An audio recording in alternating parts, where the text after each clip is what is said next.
വീണ്ടും ഒരു election സമാഗതമാകുകയാണ്. Election പ്രഖ്യാപനം കഴിഞ്ഞു. മുന്നണികളെല്ലാം തന്നെ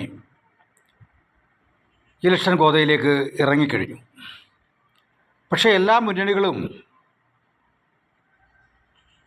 ഒരു പ്രത്യേക വിഭാഗത്തിൻ്റെ രാഷ്ട്രീയം കൈകാര്യം ചെയ്യുന്നവരായി മാറി എന്നതാണ് സ്ഥാനാർത്ഥി നിർണയത്തിലൂടെ വ്യക്തമാക്കപ്പെടുന്നത്. അടിസ്ഥാന വർഗത്തെ ബാധിക്കുന്ന വിഷയങ്ങൾ ചർച്ച ചെയ്യുവാനോ അത് ജനങ്ങൾക്ക് പ്രയോജനകരമായ രീതിയിൽ അവതരിപ്പിക്കുവാനോ ഒരു മുന്നണികളും സമയം കണ്ടെത്തുന്നില്ല എന്നത് യാഥാർത്ഥ്യം. എങ്കിലും 10 വർഷങ്ങൾക്ക് മുമ്പ് നടന്ന തെരഞ്ഞെടുപ്പ് കാലഘട്ടം ജനങ്ങളെ ഒന്ന് ഓർമ്മപ്പെടുത്തുവാൻ ഞാൻ ആഗ്രഹിക്കുക. ശ്രീ പിണറായി വിജയൻ അധികാരത്തിൽ വരുന്നത് 10 വർഷങ്ങൾക്ക് മുമ്പാണ്. അന്ന് ആ ഇലക്ഷനിൽ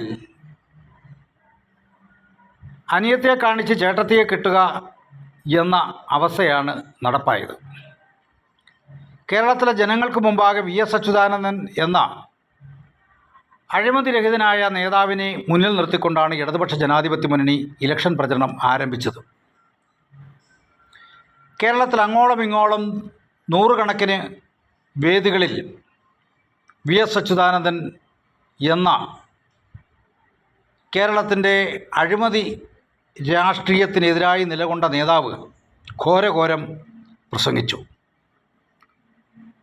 അത് കേരളത്തിലെ ജനത കേട്ടു, ശിരസ വഹിച്ചു. അതിൻ്റെ അടിസ്ഥാനത്തിലാണ് ഇടതുപക്ഷ ജനാധിപത്യ മുന്നണിക്ക് മൃഗീയമായ ഭൂരിപക്ഷം കിട്ടിയത് എന്നതാണ് സത്യം. എന്നാൽ പാർട്ടി എന്ന സംഘടന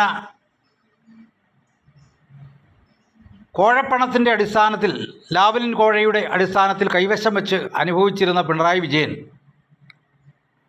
പണമുപയോഗിച്ച് പാർട്ടി നേതൃത്വത്തെ വിലക്കെടുത്ത്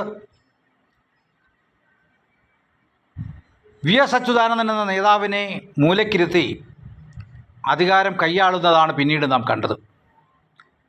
പക്ഷേ ഈ സമയത്ത് നമ്മൾ ചർച്ച ചെയ്യേണ്ട വിഷയം, അന്ന് വി.എസ്. അച്യുതാനന്ദൻ കേരളത്തിൽ ആകമാനം നടത്തിയ പ്രചണ്ഡമായ പ്രചരണങ്ങളൊന്ന് വെള്ളാപ്പള്ളി നടേശൻ്റെ മൈക്രോ ഫിനാൻസ് അഴിമതിയാണ്.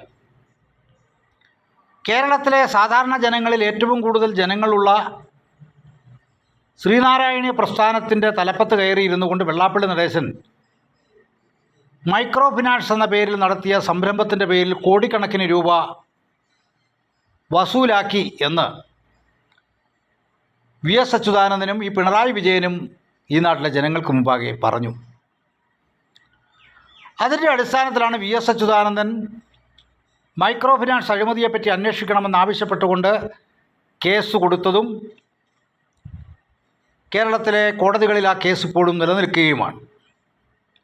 പക്ഷേ നിർഭാഗ്യമെന്ന് പറയട്ടെ, 10 വർഷക്കാലം മൈക്രോ ഫിനാൻസിൻ്റെ പേരിൽ അധികാരത്തിൽ വന്ന പിണറായി വിജയൻ മൈക്രോ ഫിനാൻസ് അഴിമതിയിൽ നിന്നുണ്ടാക്കിയ പണത്തിൻ്റെ വിഹിതം കൈപ്പറ്റിക്കൊണ്ട് വെള്ളാപ്പള്ളി നടേശന് കുടലൂതുന്ന അവസ്ഥയാണ് ഉണ്ടായിട്ടുള്ളത്.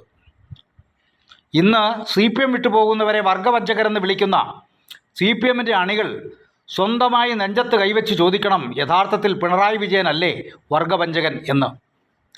വി.എസിൻ്റെ വീട്ടിൻ്റെ മുന്നിൽ നിന്നുകൊണ്ട് മുദ്രാവാക്യം വിളിക്കുമ്പോൾ നിങ്ങൾ സ്വന്തം മനസാക്ഷിയോട് ചോദിക്കണം, വി.എസിനെ മുന്നിൽ നിർത്തിക്കൊണ്ട് വർഗവഞ്ചന നടത്തിയത് പിണറായി വിജയനല്ലേ എന്ന്. വെള്ളാപ്പള്ളി നടേശനെ കൽത്തുറങ്കിൽ അടയ്ക്കുമെന്ന് പറഞ്ഞു 10 വർഷമായി. എന്തുകൊണ്ട് ഈ വർഗവഞ്ചകൻ അതിനുള്ള നടപടികൾ സ്വീകരിച്ചില്ല എന്ന് എന്തുകൊണ്ടാണ് ഈ കഴുതക്കുട്ടന്മാരായ അണികൾക്ക് ചോദിക്കാൻ നാക്ക് പൊങ്ങാത്തത്?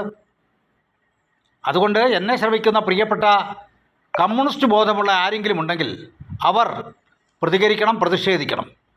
ഇപ്പോഴും വിജിലൻസിൻ്റെ കയ്യിലിരിക്കുകയാണ് വെള്ളാപ്പള്ളി നടേശൻ്റെ അഴിമതി കേസ്. ഏത്? മൈക്രോ ഫിനാൻസ് അഴിമതി കേസ്. ദയവേത് വിജിലൻസ് ഉദ്യോഗസ്ഥരോട് പറയാനുള്ളത്, നിങ്ങൾ അടിയന്തരമായി വെള്ളാപ്പള്ളി നടേശൻ്റെ മൈക്രോ ഫിനാൻസ് അഴിമതി കേസ് അന്വേഷണം പൂർത്തീകരിച്ച് കോടതിയിൽ എത്തിക്കണം എന്നാണ്. 10 വർഷമായില്ലേ അന്വേഷണം തുടങ്ങിയിട്ട്? നാണം കെട്ടവരെ, നാണം കെട്ടവൻ്റെ ആസനത്തിൽ ആലി കളിച്ചാൽ അതും തണൽ എന്ന് പറയുന്ന കൂട്ട് പണം കിട്ടിയാൽ ഏതഴിമതിക്കാരനെയും സംരക്ഷിക്കുന്ന പിണറായി വിജയൻ എന്ന നരഭോജിയുടെ അന്ത്യം അടുക്കുകയാണ് ഇലക്ഷനിൽ. അതുകൊണ്ട് വിജിലൻസുകാരോട് പറയാനുള്ളത്, നിങ്ങൾ ദയവായി മൈക്രോ ഫിനാൻസ് അഴിമതി കേസ് അന്വേഷിച്ച് അതിന് നടപടി സ്വീകരിച്ച് കോടതിയിൽ എത്തിക്കണം എന്ന് ഞാൻ അഭ്യർത്ഥിക്കുകയാണ്.